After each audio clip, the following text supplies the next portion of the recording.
Barishal city কর্পোরেশনের সকল ময়লা এখানে, এগুলো দিয়ে আসলে বিদ্যুৎ উৎপাদন করা যায়, বায়োগ্যাস প্ল্যান্ট তৈরি করা যায়, আরও অনেক কিছু করা যায়।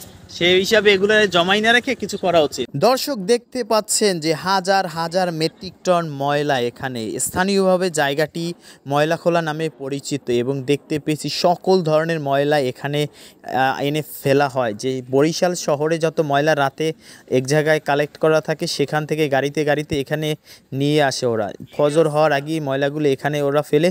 আর অনেক সময় রাস্তাঘাট যদি ময়লা একদম ভরে যায়, তখন এই যে ভেকু দিয়ে ময়লাগুলো সরিয়ে দেওয়া হয়, কিন্তু এখানে দুর্গন্ধে টিকে থাকাই খুব দায়। এর মধ্যে দেখতে পেলাম শুয়োরগুলো কী যেন খাচ্ছে। ওখানে কি খেতে পারে আপনারা একটু কমেন্ট করে জানান, কোন ধরনের ময়লা ওরা খায় সাধারণত। একজন দেখতে পেলাম যে ওগুলো ওখানে চড়াচ্ছেন, আর কাক উঠছে, পাশাপাশি কুকুর দেখছিলাম। খুবই একটা বাজে অবস্থা ছিল, মানে গন্ধে এমন একটা অবস্থা, অনেকে তো বমি করে দেবে এইরকমের একটা অবস্থা।